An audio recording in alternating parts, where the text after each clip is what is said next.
Today, we're revisiting a controller that I've actually spent a lot of time with over the past few years, the GameSir T4 Kaleid.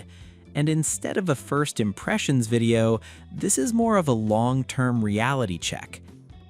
How well does it actually hold up after heavy, consistent use?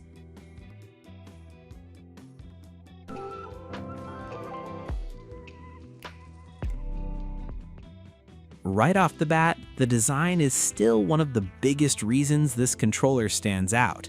That transparent shell with RGB lighting looked cool when I first got it, and honestly, it still does. After years of use, the lighting hasn't faded, there's no weird discoloration on the plastic, and it still gives off that clean, slightly futuristic aesthetic. It's one of those controllers that people notice immediately when they see it on your desk. But design aside, what really matters is how it performs over time. I've used this across PC and Nintendo Switch pretty extensively, and the biggest highlight here is the Hall effect sticks. After years of gameplay, everything from casual sessions to more competitive titles, I haven't experienced any stick drift. That alone already puts it ahead of a lot of controllers in this price range. Same goes for the triggers. They still feel smooth and consistent with no degradation in responsiveness. Comfort-wise, it holds up pretty well too. The shape is familiar, somewhere between an Xbox-style controller and a Switch Pro layout, so it doesn't take time to adjust. The textured grips on the back help during longer sessions, and overall, it's a controller I've been able to use for hours without discomfort. Now, the buttons. GameSir went with micro-switch face buttons here, and they're still just as tactile and clicky as day one. Personally, I like that crisp feedback. It feels more precise, but this is also where one of the drawbacks comes in. These buttons are noticeably louder than traditional membrane buttons.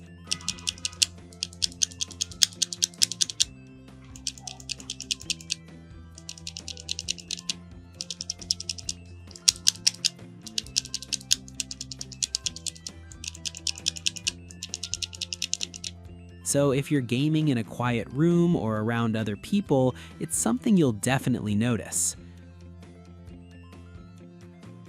Another feature I've used quite a bit is the back buttons. You get two programmable buttons, which are great for mapping shortcuts or extra inputs. But I'll be honest, the placement isn't perfect. If you have larger hands, there's a good chance you'll accidentally press them at times, especially during intense gameplay. It's something you can adapt to, but it never completely goes away.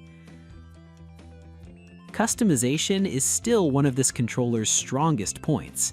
Using the GameSir software, you can tweak pretty much everything: button mapping, stick sensitivity, trigger response, vibration, and of course the RGB lighting. Even after years, I still appreciate how much control you get here. It makes the controller feel more yours rather than something generic. Now, let's talk about the downsides, especially the ones that become more noticeable over time. The biggest one is that this is a wired-only controller. Back when I first started using it, it didn't bother me much, but over time, especially if you switch between wireless setups, it starts to feel limiting.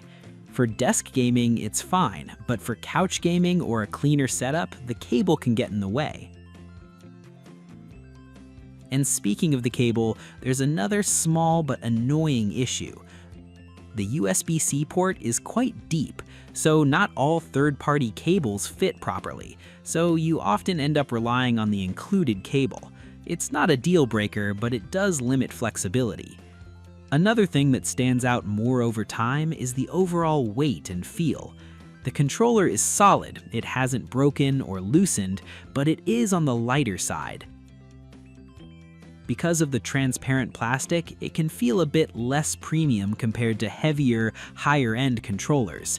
It's more of a perception thing than a durability issue, but it's worth mentioning. The vibration motors and motion controls, though, have held up well. Rumble still feels consistent, and motion input, especially on Switch, remains accurate enough for games that rely on it. So, after using the GameSir T4 Kaleid for this long, where do I stand? It's a controller that nails performance and customization.